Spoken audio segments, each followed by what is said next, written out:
Hi, Hi Eric, how are you? I'm doing great. So great to see you. How's your day going? It's going well. Yeah, I'm preparing for classes that start in about a week and a half. So Oh my gosh, yeah, that's crazy. Well, welcome to Make Your Own Fun, and thank I'll you for just having me. you're no problem. And I just wanted to read this real quick because I never would have been able to memorize it because your book titles are so great. Uh, Thank you. So I'm here with Sarah Miner, and she is the author of, amongst other things, Slim Confessions, The Universe as a Spider or Spit, Bright Archive, and this one was my favorite title, The Persistence of Bony Leg. And I also said it's an annotated digital chapbook, so I'll let you kind of delve into that. So how is it in Iowa right now? Is it snowing? It's not snowing, but it has been. It's very cold. I think the grade schools were canceled yesterday and today. We're in the negative temps, so Oh my chilly, gosh. but sunny still. Well, I can tell you where you formerly were in Cleveland, it is snowing, and they've told me it's miserable. And they said, don't post any pictures of you with palm trees or like tropical drinks in your hand. You're going to get Oh no. pissed off about that. So, Yes. Yeah. um, also, I thought, since we haven't met before, I thought, when I was getting ready for the show today, I thought, I don't really know her, but what's the most disarming thing I can wear? So I have a lot of t-shirts that have funny expressions or funny images. And I thought, I think in the back of my closet, I have a button-up shirt that looks like something my grandmother would have worn in the 70s. So I like it. It's actually very in right now. They're called micro florals are back. somebody, So I guess, somebody once said that it looks like a shirt that Bob Dylan had in the 60s. I'm like, mm, well, that would be still a grandmother's shirt true, by true. today's standards. So I guess we'll just start at the beginning. And if you want to talk about when you were younger, kind of what grabbed you with for poetry, if it was maybe certain singers or music or song lyrics, or someone gave you or gifted you a book. So what was kind of like your first toe in the water? It's a good question. Well, I was a very late reader. I actually was really reticent to read on my own, even though I loved being read to and listening to stories. I guess I'm going way back, but I always think it's kind of funny that I was really resistant to reading and one of the last in my class to actually be able to read. And it was a book called The Teeny Tiny Woman that got me reading, and it's a scary story. It's about a woman, teeny tiny woman, who finds a teeny tiny bone and takes it back to her teeny tiny house where she makes a teeny tiny soup, and then she's haunted by a ghost that says, "Give me my bone." So she makes a soup out of a bone from a graveyard and then is haunted by a ghost. This is That's like a children's awesome. book. Yeah, it's really awesome. Anyway, so I liked that, and I grew up listening to and reading a lot of old fairy tales, like the pre-Disney original kind, which were also sort of booked Like the as Grimm fairy children's. tales, things like that. Yes, yeah, yeah, and Hans Christian Andersen, and those were sort of booked as children's stories, but actually quite terrifying in many ways. So yeah, I think there was an early interest for me in the relationship between myth and lived experience and contemporary narratives and old stories. It's interesting. That book that you were talking about, that wasn't by chance written by Neil Gaiman, was it? No. I mean, it had that kind of vibe, kind of like a Coraline kind of, Yeah, it would or be a like even great, early like Shel Silverstein or something. But yeah, it was more of that era. It would be a great Tim Burton film, I think. The Teeny Tiny Woman. give it time. Yes. That's great. So what was there a certain transition you would say, like I was just talking to the previous interview, Scott Kessner, the other day about this, where you went from kind of like that nervous teenager reading a book report in front of the class at middle school or something, to was there a transition to open mics like in high school where you would go and listen to other people read their work or poetry Mm-hmm. readings or things like that? Not for me so much. I think I really, was a really voracious reader as a teenager, and then school, as with many of us, makes us forget why we loved reading and do it for other reasons. And I actually, pursued visual art and painting for a lot of my when I got to choose what I was studying. So reading sort of fell to the wayside, and writing. I never took a creative writing class in high school. I took my first one my senior year of college, and writing sort of took me away from the world of visual art at that point. And I had been reading, all along various things, and sort of writing poems in the margins of my, trying to convince my art professor that it was a text in the work in galleries and for studio credits. So it really came at it from the opposite angle a little bit later in my life. And then when I went to an MFA, and when I started making work seriously in text, I was a little bit unusual in that I wanted to do a lot of visual things. It just made sense to me to be doing that. And I've sort of been negotiating that boundary ever since. So you spoke about being involved in visual arts and drawing and painting.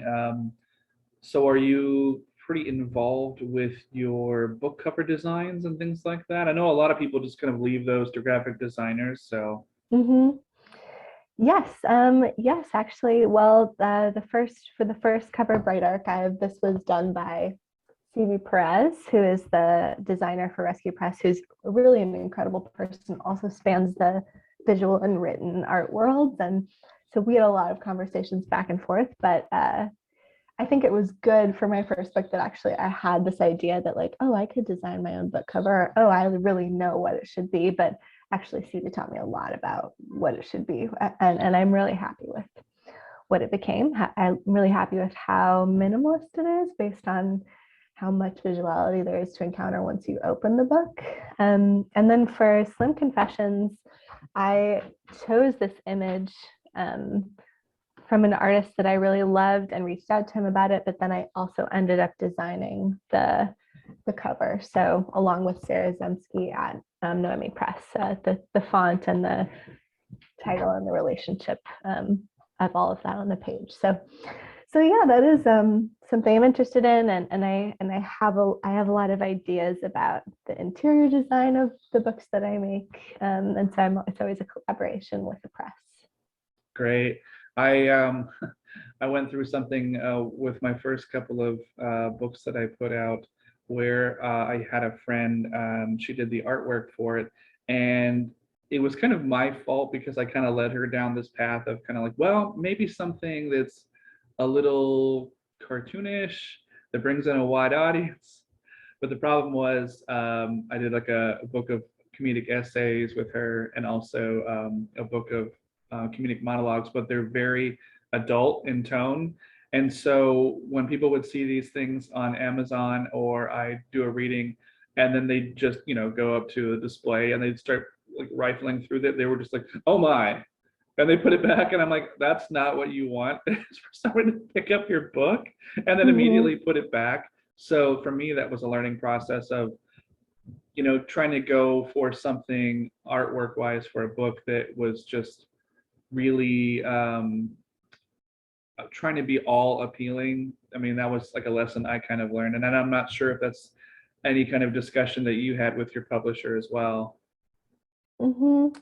I think I think yes and no. I think yes, um, but probably the conversation we often have is more about how does the cover prepare the reader for what's inside, kind of the way you're speaking. And I think especially with Bright Archive, like the idea that we wanted something that was a little simpler, that was a little less dense visually, for a book that internally is has a lot going on the Right. page, makes sense. And actually there's a kind of openness, I think, to designing it that way. And there's also kind of a suggestion of some tonal surprise in this rabbit that has a red eye and looks a little bit like carnivorous, maybe. Right. I was about There's to some say, there's some stuff going on there. I didn't want to imply like Watership Down or something, Yes. but it was like, Yeah. oh, there's something mysterious there. There's Uh, like sort of yeah, like a mythicness, embedded there, but really subtly so. And then like I wonder, Slim Confessions has only been out a couple months, but I wonder about this cover. Like it was definitely an image I was really excited about, and I still am so glad that this is the cover. But I think it's it's also supposed to be kind of ironic and playful in terms of how sort of gothic, how maybe kind of sci-fi it looks. This isn't in no way like a narrative sci-fi book. It's more of a lyric exploration of a material, and so I wanted it to read that way. But I think to some folks it might look like a genre novel or something up front. So I mean, so yeah, it depends on what you're going for. I mean, I have to be honest, when I first glanced at the cover, I thought H.P. Lovecraft. That's just, that's kind of like for older books like that, they'll come back every like 25 or 50 years and they'll slap on a what they think is like a genre cover, like an Mhm, updated anniversary issue or something. So mhm. I mean, good job. They definitely caught my eye. So I'm curious about this. What brought you from Iowa to Cleveland other than just the job? Because I know you had to visit and take a look around and go like, hey, do I want to move here? Mhm. Well, so I'm originally from Iowa, but I went to Arizona for my MFA, then Southern Ohio for my PhD, and I was actually in Athens, Ohio, when I got the job in Cleveland. So I was already living in the state, but Northern and Southern Ohio are really vastly different. And I did visit Cleveland on my job interview. That was the first time I'd ever been, and the second time I went was when I moved there. So uh, yeah, I went for the job, and I loved teaching at the Art Institute. That really felt like a interesting fit for someone with my background. And I've been there for 4 years, and I'm actually visiting. I'm doing a visiting position at the University of Iowa just for 1 year right now. Excellent, excellent. So, um, did you actually get out around Cleveland and perform? I know that you probably did some book-related launching events, but did you do any open mics around the colleges or get out to any shows? Maybe not where you were the headliner involved in like a featured or like I said, a book release kind of a thing. Yeah. I went to a lot of readings in Cleveland. There's a lot going on there all the time, especially readings run by the CSU Poetry Center or at Visible Voice Books or Loganberry or Max Backs. I went to several different readings at those locations, and I also helped to coordinate the Cleveland Drafts Literary Festival that was running for 2 years prior to the pandemic, where we hosted over, I think, 25 writers all in one day, featuring one neighborhood in Cleveland each year. So, Oh, so that was kind of an interesting way to start, maybe overlaying a lot of the disparate literary communities that exist across the city in various physical places, and kind of showcasing what Cleveland has to offer. excellent. So I'm curious about your time in Arizona. Was there a lot of trial and error with trying to find your style, or were you going out to open mics at that time? And I haven't really performed in Arizona or gone to any readings there, even though I'm in California. So I'm really curious about your experience there, other than just being a typical college student at that time. Mm-hmm, mm-hmm. Well, so I was doing my master's in the MFA program there, and that was really, my first introduction to the West. But I really, really fell in love with Tucson and with the desert. And I was still really young. I was straight out of college, so I was sort of, finding myself as well. And in Tucson, I think the type of community a lot of folks say they find in college. I just didn't find that for myself when I was in college, but I did in the MFA. And so I was seeing mostly, the University of Arizona Poetry Center is there, and they have a ton of programming. They're bringing in writers, they're hosting local writers. that was really the place where I was seeing live readings happen, and seeing live readings happen in ways that were kind of experimental. I remember seeing a Talia Field reading where she asked a number of volunteers from the master's program to come and read some of the voices in her lyric essay, not characters, but sort of overlaying in a chorus. And it was really beautiful. And I think it was a place that gave us a lot of permission to try things out, even, and sort of acknowledge that when you're first starting to write and when you want to do something experimental, it might look pretty messy at first, as does everything that you try initially. But early experimental writing is it's it's bad in a different way when it's bad, but you have to see within it like what's going to be good about it going forward, and sort of let it keep happening. And I felt like that Arizona was a place that really gave us permission to try those things. And Andrew Munson is there as head of the nonfiction program, and he himself does a lot of visual textual crossings, and I think that really helped. And I actually ended up doing an installation gallery for my thesis, and just the fact that they allowed that for an MFA thesis in creative nonfiction, they let me do a gallery show, I think did a lot for me as a writer, and then helped kind of send me on my way to where I am now. Excellent. So take me back to, I guess, maybe this is the right time period, when you were, let's say, high school, or I'm not sure in the timeline in your development, when you felt, or maybe there was someone else, a friend or a teacher, that suggested, maybe you should share this with someone. Maybe you should either go to an open mic or submit to a literary journal or a magazine. So was there a person or people in your life when you were kind of just forming in that age that, really kind of pushed you in the right direction?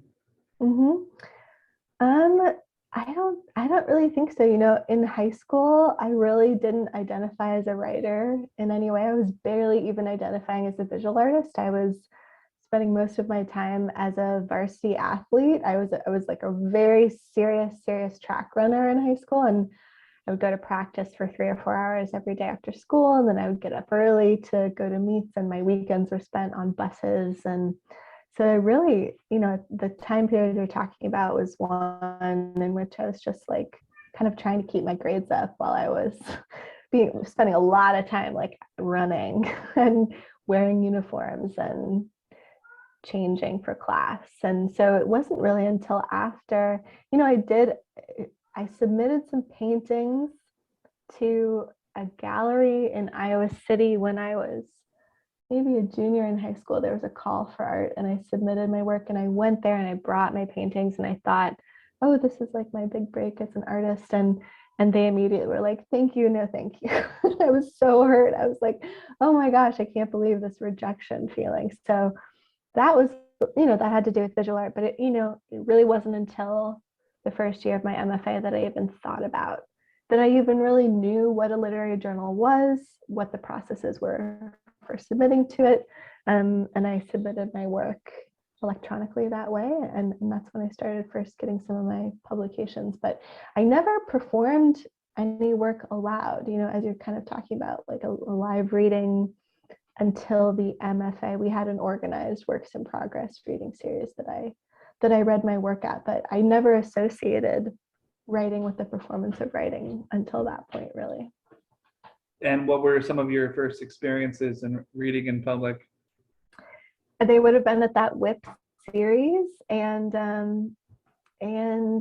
they would have been painful. I think that I have figured out I love to perform now. I love to see literary performance. I'm really interested in that realm, and I've been running some events that invite writers to do literary performance in a way that incorporates new media and really pushes the traditional genre of what it means to read work aloud into a mic, to translate text to an auditory format. But initially, I think I learned a lot. I think I did it wrong. I remember I did give a very fun reading was in someone's backyard in Arizona where there's often a pool, an in-ground pool. And I was like on the other side of the pool with the garage door behind me, and we were projecting images onto the garage door. And I was reading a segmented essay where each section was paired with an image. So someone was rotating the images as I read sections, and they were reflecting in the pool. And then the audience was like sitting on the ground on the other side of the pool. It was totally, I had not planned for that to be happening at all, but it really, there were little moments like that that were instructive, I think, for me in understanding how, as a writer performing your work, you have control over kind of the feedback loop with your audience, and you can register the impact of what you're doing in a way that's hard to describe when you're doing it live. And also that helped me figure out how to edit my work, right? Like if Oh something yeah. wasn't working aloud, or were there moments when I was really like tuning into the audience and figuring out when their attention was dissipating and when it was with me, that became it and has stuck with me as a really serious element in my editing process. And I think that's also why I'm still doing these big text installations in galleries, is because it's a great way to get that extra sensory feedback that you can't really get through workshop notes or through a conversation with someone. So I'm getting the sense that you've done a lot of closed circuit kind of private readings, but have you performed in front of complete strangers at open mics where you were ever heckled or anything like that? No, not quite like that. I've never been part of the open mic crowds in any city. But I have, I've read at AWP, I've read um, for larger audiences at OU and at Arizona, and then here in Iowa City. But always crowds who, yeah, didn't seem to heckle. I think the open mic experience is probably a much different process, study in vulnerability, perhaps. But no, I've been, the Works in Progress series in an MFA is also a study in vulnerability, because the heckling won't happen live. It happens behind your back after or before or in the wings as you're doing it. So yeah, I think my experiences have just been a little different, but have been varied in terms of who the crowd has been. That's great. I've kind of experienced both more of the academic on-campus reading and also kind of open mics in general. And there's some constants that are in both environments. One is that if you've got the guy in the back of the room that's sleeping, you've probably lost someone if they're just. And also, I think that performing in front of complete strangers at an open mic, really for me anyway, was really good because it really taught me to just kind of get to it. Because one of the issues that I've had for a long time, and you either have seen this or maybe hopefully not done yourself yet or in the past, is people get up and they give like what I call 5 minutes of preamble for a 2-minute poem. And you're, oh, don't do that. And if you've suffered through it, and then, oh my God, or if someone explains the entire essence of whatever they're going to read into like something that's half a page, and you're like, we didn't even need to really sit through this. So, I mean, I think, basically what I'm saying is trial and error, and I'm sure you've learned from doing this enough, the do's and don'ts. So, I'm kind of curious though, because you're saying that really no one kind of sat you down, or you never sat through a reading and kind of learned the do's and don'ts, or kind of just learned by observing. Yeah, I think I learned by observing, and then by trying it in a lot of different venues. And I remember readings I did really early on, in my early 20s, that felt like they felt really flat. And my friends afterwards were like, good job. But there was not that feeling of like, oh, like something occurred. And then I have had some readings happen where I felt like there was this kind of tense silence in the audience that was like about a kind of listening that had happened. And And I think those experiences have been really instructive for me. I don't think that no one's ever sat me down and said, this, do this, don't do this. I think the rules are probably different for every person who reads, and some people can get away with some strategies that others can't.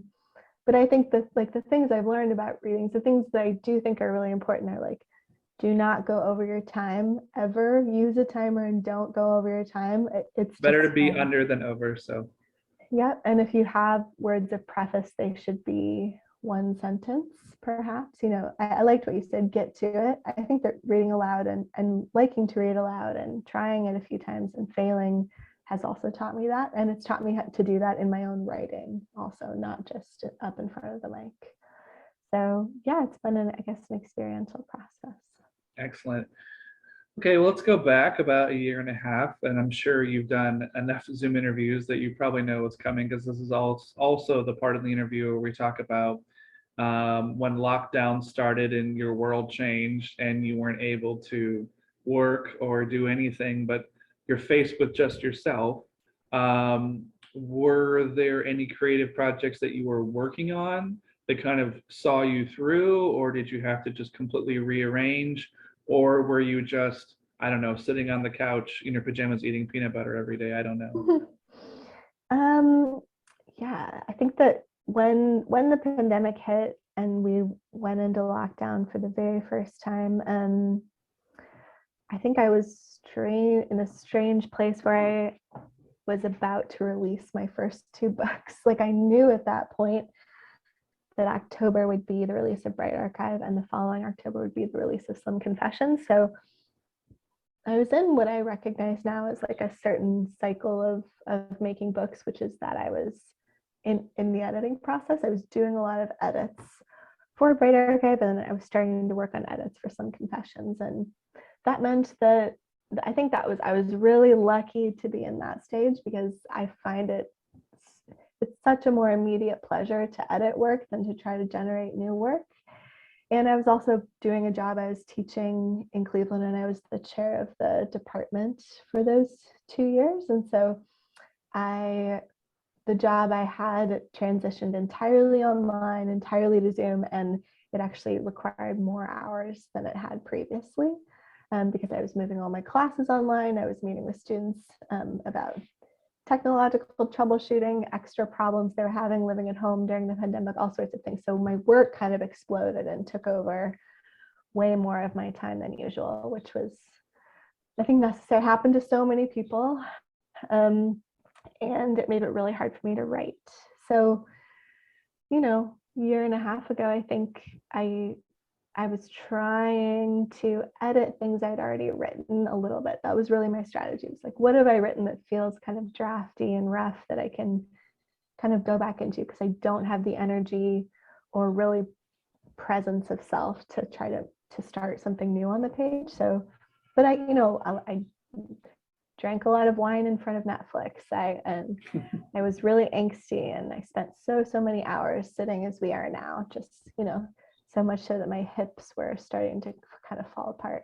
And I wrote some very small things. That was my strategy. I wrote very one-off, really small pieces, but I wasn't able to work on a longer project. But I also, had these two books coming out in a weird time for books to come out. And yeah, it was a strange experience.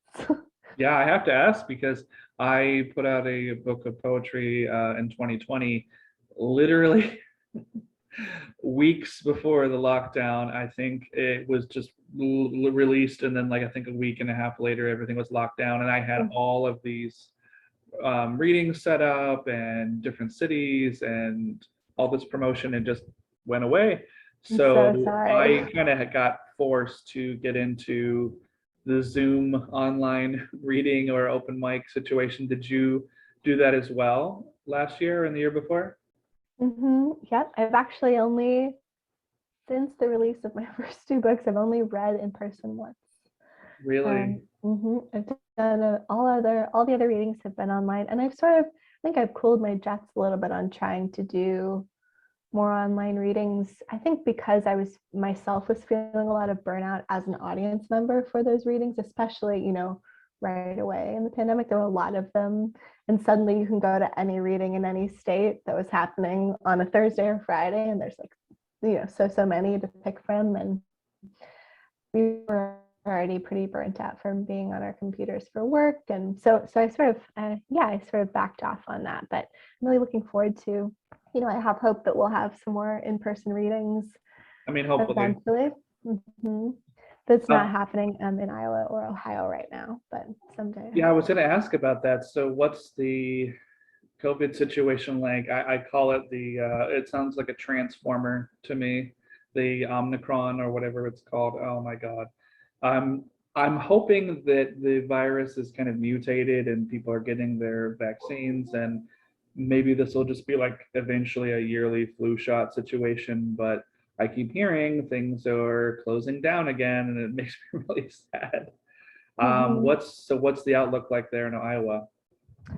Well, we're Iowa City, Johnson County, where Iowa City is at 11% positive rate right now, which is, higher than New York City, where they're asking for vaccination cards at the door of most businesses. But here, it's just culturally different. Folks aren't masking. We're really interested in those measures. Again, I think a lot of us are burnt out by the things that we're asked to do to keep the virus from spreading. And unfortunately here people are kind of refusing to do those things anymore. And I think, I don't know how much you want to speculate on the virus, but I think we're seeing, one of many other permutations that will happen in the future. And I think we are looking at a permanent change in what it means to host a literary event in person, and we might have to make some creative adjustments. I myself have not got the booster yet. I'm due for it. I want to, but and I know you've been through that with the vaccine where it's like you kind of have to plan because that next day you're useless. It's like nauseous and you're just what I call melding with the couch. So it's like, okay, I kept promising myself, like, oh, I'll just get through the holidays and I'll definitely, and then there's just always that thing, something comes up and, we have cell phones, so we're constantly getting inundated with, texts and calls and things. So I'm really hoping that, like I said, it just becomes watered down, like each mutation and variation that comes out to the point where it is just like, you know, um, a flu shot every year. I hope we don't see anything more devastating than a year and a half ago, but we'll see. We'll see. There's still a chance for creative people to do stuff like this. This is something that my co-host and I came up with about a little less than a year ago. We were still kind of in a semi-lockdown situation going, people need entertainment. People need to connect, but not, you know, market something or sell something. And so we came up with the interview portion of our show as just a way for people to just have a conversation. Like I was saying in the messages to you, like we encourage swearing, you can wear funny shirts and people drink on camera, and I don't really care because it's like a free YouTube show. But it's also a platform, people can come on, talk about whatever they want. If there's off topic stuff, off limits, that's fine too. So have you done a lot of these things in the last year? A lot of interviews where it's just sitting down and catching up with people and kind of talking about the world? Yeah, I think that's a model I have done several times in the past year. And it's one I like to engage with. I love listening to interviews and reading interviews. I think the recordings, audio and video, have been really great too, because there's something I can do as a break from something else, or when I'm at home. I really appreciate that model that's kind of come out of these new constraints that we're living under. And so yeah, I've actually done quite a few, and I have liked them too when they're paired with like sometimes a little bit of a reading, or a reading with two writers and then a conversation between them afterwards. Yeah. Awesome. So is there a local group maybe that you meet with, once a week, either in person or online, and kind of read out your stuff? Or do you have friends that you trust and say, okay, be honest with me, does this suck ass? Like, do I need to get out like a bottle of wine? Like, I need some help. I need like some honest feedback. Are there people that you have in your life that you do that with? Um, yes, but I think it's a lot less regular. Something I like about teaching it creative writing is that it keeps me thinking about creative writing and it keeps me on my toes. And for a while, as we were saying, during the first stages of the pandemic, when I wasn't really writing at all on my own time, Cats happen, I know. um, it was harder to teach. I've sort of felt like I was a poser. I wasn't actually making work, but I was trying to teach someone else how to.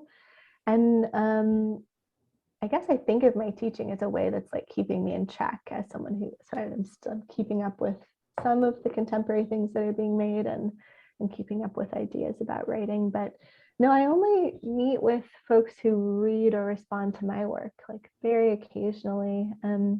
My partner's a writer, so he's often my first reader. He's very harsh, and I appreciate that. And Brutal honesty, right? yeah, so he'll see sometimes a rougher draft of what I'm working on, but and I have some friends I have, with Slim Confessions, I sent that manuscript, the final version of it, to 3 friends who have been sort of writers I've known since the MFA. And we read each other's work like periodically, but it's always a big ask. It's like, hey, I finished a book manuscript and I've worked this long. Would you be interested in reading it? And can we give you a few months and then we talk? So that's really the method that I've been using so far. Awesome. So I guess when did you kind of know, or was it just a process that you got involved with teaching and specifically like creative writing? When did you know that was something you wanted to pursue? I think I always knew that I wanted to be a teacher. I'm not sure, very early on, even before I was. And a cat wrangler too. Hello.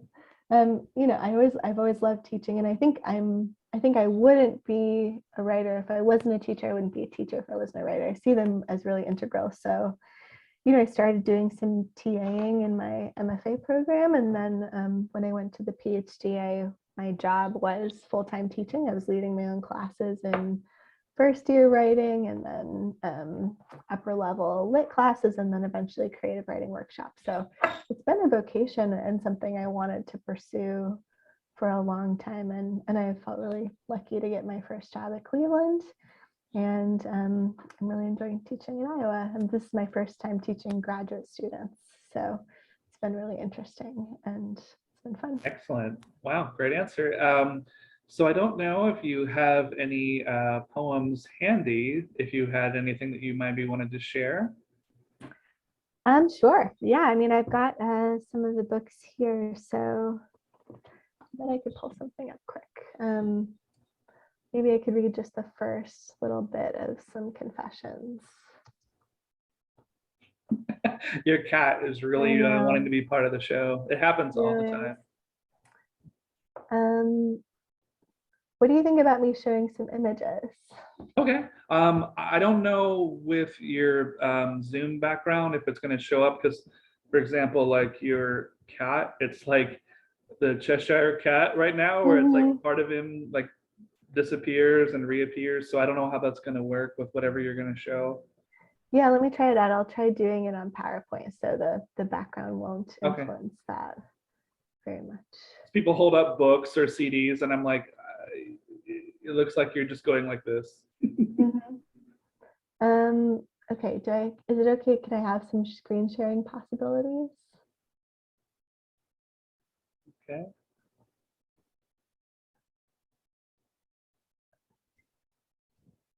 Okay.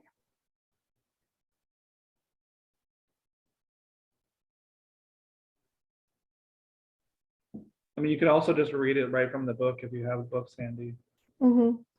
Let me, oops, it says host disabled screen sharing. Or I could read from the book. Here we go. How's Thank that you. work for you? It's great. Can you see this? Yeah. Okay. Let's see. Is that silly putty? It's slime. Oh, okay. Okay, I'll start. I'll just read for maybe 2 minutes or something. Okay. This is the beginning of Slim Confessions. The Icelandic word for lamb is lamb, but the village where I climbed down from a tall hot bus is called Kvamstangi, and I'll never learn to pronounce it quite right. There are 6 dogs on the farm, 9 people, and 300 sheep. It is early summer lambing time. Each morning, I push 2 layers of socks into a pair of borrowed skateboard shoes whose laces have dried beneath a cake of manure and placenta and whatever else. Out the barn door stands a glacier and not one tree before the horizon. There is the moss and algae of Iceland, long and flaxen in streams where hot spring meets snow melt to comb plants across miles of crusted lichen. Everything that out there that should be green is gray. Elsewhere, in other times, I've been a waitress, a maid, a shift manager, a cabaret secretary, a gardener, a ghostwriter, a tutor, a baker, a caterer, a wood fire maker, a set painter, but never have I spent this many hours touching something live. Nice. And then the second section would start with this guy. So let's see, I'm going to stop sharing. Okay, so that's just the first little bit of that book. Nice. I mean, if is there anything else you'd like to share? We have plenty of time. Sure. Let me see. I mean, if you have the book, you can just open it up and read it right from the book. Yeah. I just figure like visually that'll implant like people watching their, with you with the book, people like, oh, she has a book. I'll go on Amazon and order that maybe. These are the books. It is kind of hard to see, but the pages for Slim Confessions, they're broken up by images, so Oh, cool. they're thin screenshots of the videos, like the one I was showing throughout the book, and Very cool. the book otherwise has no white space, so the images are kind of functioning as a pause or a paragraph break or a tonal shift, and sometimes they offer kind of a visual joke, or they offer an interesting juxtaposition between 2 sections of the text. And the book is it's kind of tracing the history of slime on screen, and what it means to be able to read that material, what it means to look at slime in different eras, and how that it can mean different things. And it investigates, children's slime, slime in nature, birth slime, like the kind I'm encountering in a barn in Iceland during lambing season. It looks at studies of porn. It looks at histories of sci-fi film. It looks at monks and islands, and there's a lot that it tries to hold together. Excellent. I mean, feel free to share another section. I'm just trying to give you like this platform to. Yeah, thank you. I really do. I'd like to share. I want to play that second section with this little video then. Let's see. Okay, are you seeing this? Yeah. Okay. Maybe I'll do 2 more sections. In 1970, the artist Robert Rauschenberg presented a piece titled Mud Muse, a rectangular glass trough containing formless gray-brown material that some called listening mud. When Rauschenberg's primeval slime bubbled and flowed, its burbles activated a nearby sound system, which recorded the ambient noises and played them on a loop that activated air jets beneath the mud. The material triggered the recording. The recording reanimated the material. And when Mud Muse opened at the MoMA, the audience reacted to it physically. Thinking the silky mud natural, they dipped their hands into the tank. They used it to paint the gallery walls. Some visitors even tried to climb into the trough and bathe in it. Very nice, yeah. In the opening shot of this video, a YouTuber sits down in a mini dress. She crosses and uncrosses her left knee. She crosses and uncrosses her right knee, and her elastic hem pulls shorter. She tugs the hem down, scooches back in her seat, and repeats this sequence 20 times. The camera zooms in as her thighs make soft exchanges and her lap changes its nature. Then she'll offer us advice, sometimes saying daring and often the word commando, but always, eventually, she says, this is how you do a sliming.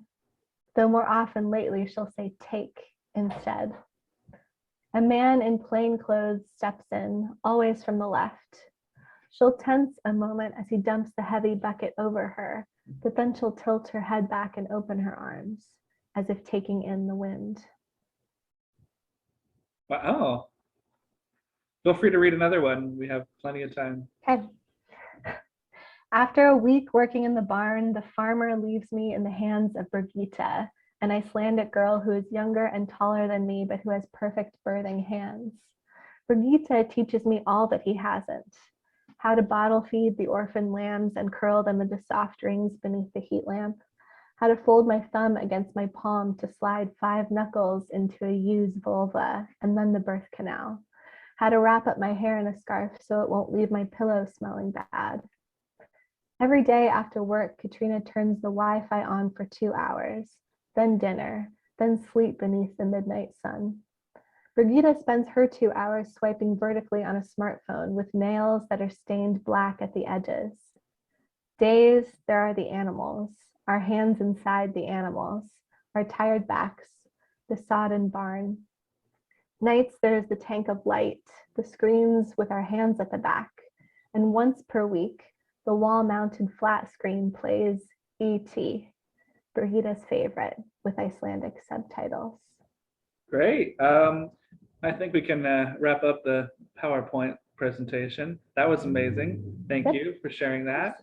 So let me pick your brain and ask kind of, we're just in the early days of 2022 here, but what do you see you getting into this year, or kind of where would you like to see yourself, in 6 months or 12 months with your work? Also, let's cross our fingers and say things stay open. And so obviously this is hypothetical, but in a perfect world, if things continue to open, let's just use that rather than just you're stuck at home for another year. Well, I think, yeah, like you, I would love to be able to attend some events in person, just to hear others read, to give a reading, and then especially for that moment when the reading's over, when there's kind of just like relief, and you get to be with people. I'd love to have that back. That's something I've really missed about being a writer, about being a reader, about being part of these communities. That's a real hope I have. I'm also trying to work on a new book-length project. I'm really interested in the book-length essay at this moment, in a long lyric project that spans maybe a very thin book, like this one. And so I'm thinking about the new project as kind of a companion to Slim Confessions, but also perhaps an antidote to it as well. Slim Confessions is all about verticality, about the vertical scroll, about pouring and stretching and things that go this direction. And I'm working on a new project all about horizontality, and I'm interested in how that can kind of be a way that I work that helps me not be bored with my own processes and makes it feel like I'm doing something new. So I think I'm working on another book-length essay about the same length, but in a way that's counter to the one I just made. Excellent. Are there any projects or events that you have planned with other people, in terms of like maybe a co-headlining or a project where you're maybe sharing a book or sharing a space? Yeah, I'm reading White Whale books virtually, coming up soon with Rue Freeman and Caitlin Meyer. I think that's going to be, when's that date? I think it's next month. And I'm going to be, that's in February 23rd. And then I'm also going to be reading, I hope in person, for an event at the Mission Creek Literary Festival in Iowa City in April. And I'll be talking to the editors of Rescue Press about publishing and the work of bringing a book from manuscript draft to cover, and that'll be a live conversation. Excellent. So I guess let's take a few moments here and let the folks know where they can find your work online, whether it's your website or your social media outlets. Mm-hmm. Yeah, you can find my work wherever books are sold. Slim Confessions and Bright Archive are both available at all your local bookstores, at Bookshop Online, through the presses directly, Rescue Press and Noemi Press. And I do have a website, sarahseniaminor.com, and I'm Sarah Senia Minor on Twitter. Excellent. So I guess to wrap up, this is kind of apropos with you being a teacher, but kind of when you speak to young people, I guess, who are just either working on their first, essays or poems or stories, or putting together their first chapbook, or their first tentative steps on a stage or something like that to read their work, what are some do's and don'ts and some advice you want to give them, kind of like you yourself have been through the pitfalls? So what are you kind of passing down to them, like advice wise? Yeah, I think, well, something from Annie Dillard that I've been thinking about a lot recently is use it all up and then see what comes after. I think, early on in my writing career, I was like, oh, I had this perfect line that I've written down somewhere, or this weird anecdote that I want to write about someday. I wish you would do that, actually, like every time you read, just that would be great. It's just such a great persona. Just that was just great. So anyway, just want to point that out. Go ahead.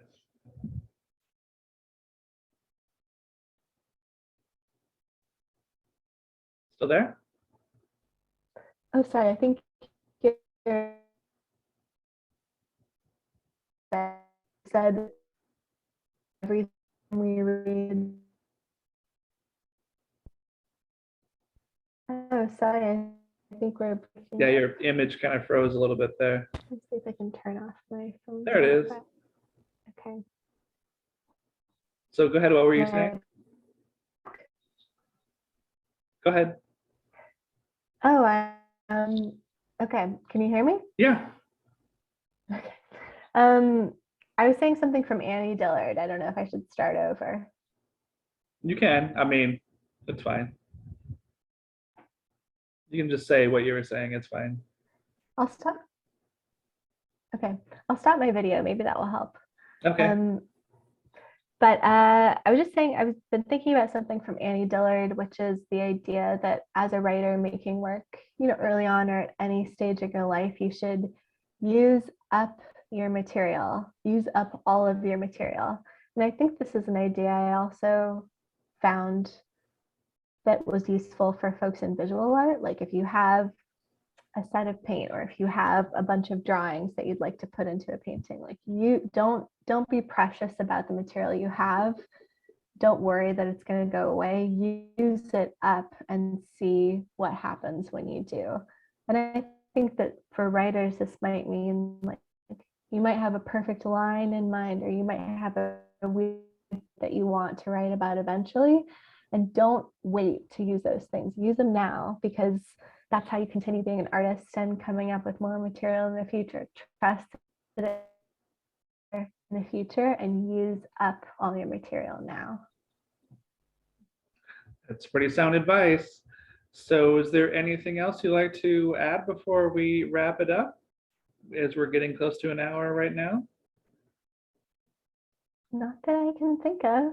Thank you so much for having me on this podcast and for this interview. It's been really nice to talk and to think about my work in these ways. No problem. And I wish you nothing but success. And I'm glad that the books that you have out are doing so well for you, and that the future projects I know will be gangbusters as well. So this has been Make Your Own Fun. And our guest today was Sarah Miner, as she's now back in front of her clouds. And with that, I'll say goodbye and have a great weekend, and your cat as well. Thank you. To you too. Thanks. Bye-bye. Bye.